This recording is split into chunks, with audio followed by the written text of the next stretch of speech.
So 2 weeks ago, I got a figure that I think was pretty worthy of a review.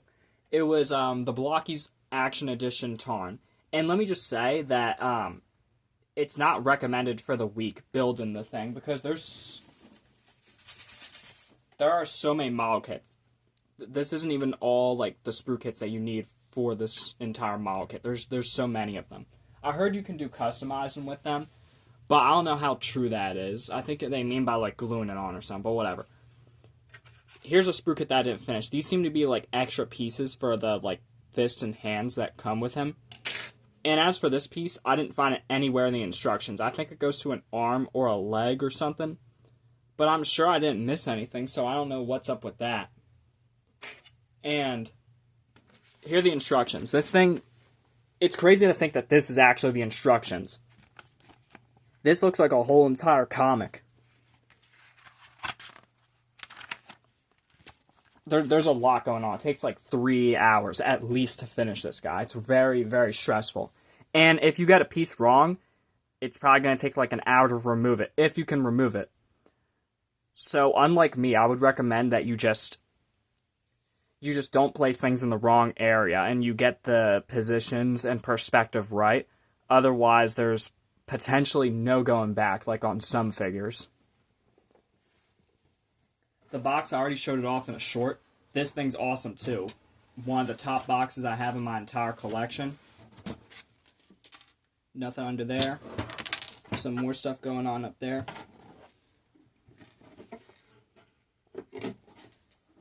And right there is the 3 things that come with him. So first we got the sand and some accessories. Well, not really 3 things, but there's really mainly 3 things about this guy. Let's just talk about the stand first. There's a lot going on here. This is like a 3-part system or something. It can move and spin around, do a 360 and all. It can be used as like some like factory claw and a stop motion and stuff. This can spin around and all. However, these little prongs and stuff right here that hold the figure in place aren't made of plastic. Well, half of it is, but the inwards of it is all just rubber. And I actually tend to not use it for Tarn, considering how big and also how heavy he is. There's just no way that, since he balances himself out naturally, that I would need it for him. So, right now I'm just using this Generation Skywarp to fit it. Oh. Yeah, I guess that could work too or something. That looks cool. Aside from that, we come with this mask accessory. This is like a beat-up mask. There's not much going on. I don't even know if the camera can really capture it, but he has like some like scrapes and cuts on it. They're not very visible because they're also in the same plastic. All of it's just purple. This is a walkie-talkie. He can hold it in his hands, and I think it looks amazing, but I don't know if I'll be using it that much. It has this little thing at the back, and the hands have like... Let me just get him over here real quick. As you can see, the hands have this little tab right here, and that's where you can peg in it. Very easily, too. It doesn't really give you a fight.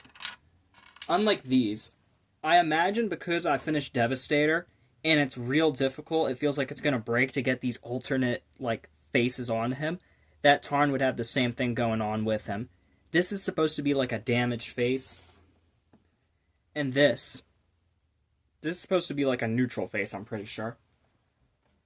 It's kind of tricky to tell which one's neutral and which one isn't because there are 2 more accessories. Because I already have them on his face. First would be the normal mask, no cuts or anything. And then will be... Come here. His normal face, with what I tried to give was a neutral expression, but it was actually the grinning one. Then there's also this right up here. This right here is supposed to cover up his head, so you can't see all the clear plastic and stuff inside of it. But I don't think I care that much to be swapping it out. I think you would really only need that for a stop motion and stuff. And he does light up. Let's see if he works right now, because I've gotten some from, like, the Shonen version. They just haven't worked. This thing, from what I've heard, has a magnet inside of it. I don't exactly know how it works, but if you get it like close up to him, you can light him up somehow.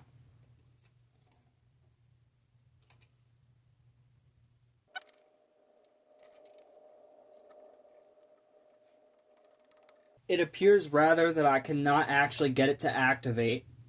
The magnet or something has to be like real close, so there's a specific area to activate the lights, or it could just simply be dead. But Tarn is just overall just cool in so many ways. He also has these cannons right here. If I can pry them off the right area, there we go. And then it leaves this. This is where the cannons will hang. You can also take that thing off if you want as well. But this cannon kind of, I'm pretty sure it's this one. Yeah, this one kind of like extends. Don't know what the function in that is. And then you got the other cannon. Oh, whoops. Accidentally popped a piece off. And it can fold this tab out. And you'll notice something. This also folds out. And this right here is supposed to pop off. And now, you gotta slide them together. Come on. It's not as simple as you really think, though. And then you can, like, fuse them together. And he can wield it. Not exactly sure, like, how to put it on him yet, because I don't like this configuration. But the box does show the configuration itself. Anyways, I'll just put these back on him. Now, Tarn here has a ton of things for articulation, but you gotta take in that some of the build and his design actually limits all the stuff as a figure. At least from this. So, first, obviously, would be the head can, like, rotate, like, left to right like that. He can kind of nod and stuff. Kind of like a jolting back and forth motion on the head, too. And he has a waist swivel, but because of the way that this is built, I noticed that he couldn't do a full waist swivel when I was building the torso. And if you tried to make him do it, then his torso would pop open and explode, possibly even creasing. So we can only go about halfway before, luckily, fortunately, the hips actually stop and limit it. So, as for the arm articulation, you can move the shoulder out the way.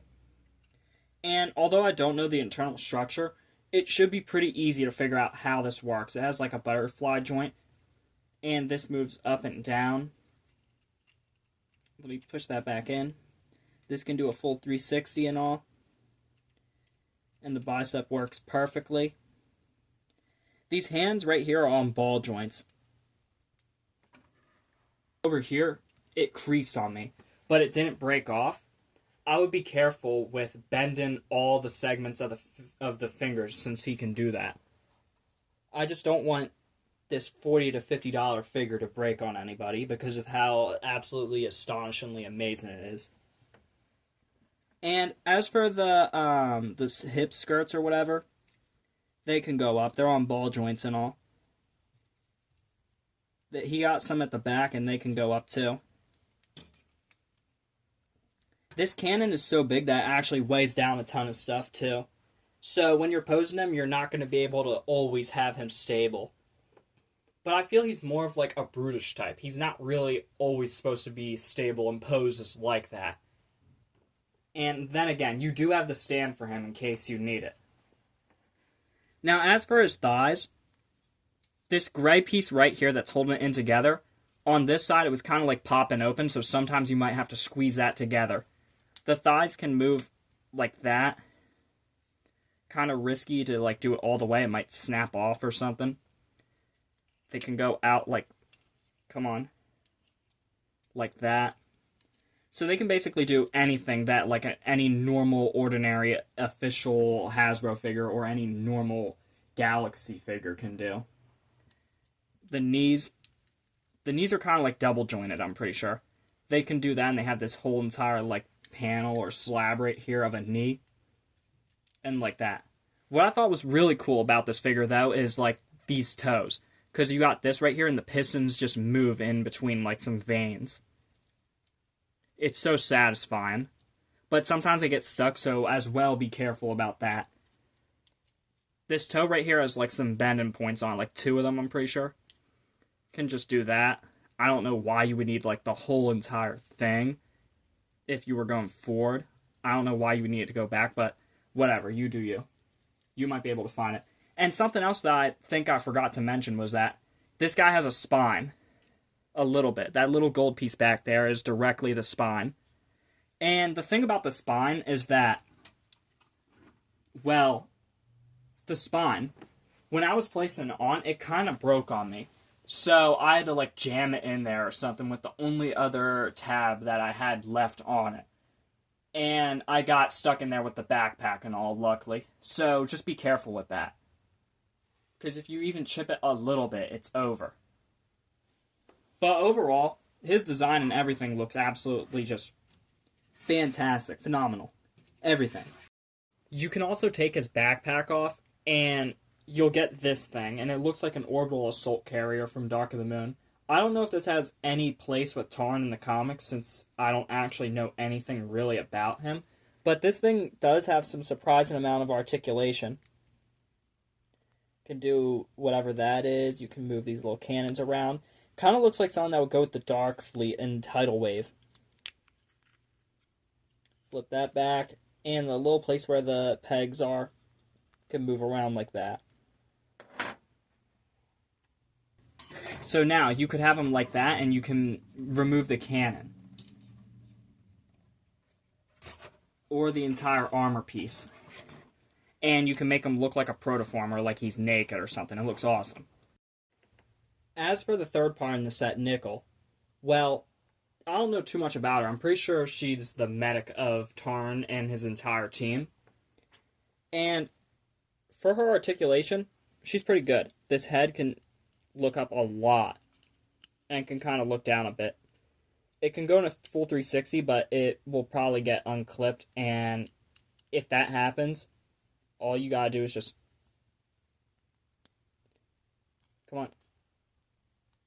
Yeah, all you gotta do is just move it forward and it will click back in. Otherwise, you might risk damage in it. That's the only thing she's limited in, is this right here. These little joints can spin like that. So she's kind of like a Galaxy figure or a bigger Defender figure. Especially since she has these Defender wrists. You can do that. And the waist swivel, just like that. Like a Galaxy figure, you can just rip it in half. The thighs, they're simple too. That can come off. That's supposed to help her stand. They have these little things on the bottom. Probably so you can put it into the little holes on the stand over there. Yeah, and her wheels, they can spin. The backpack can come off like Tarn. Just go side to side. And you got this little thing.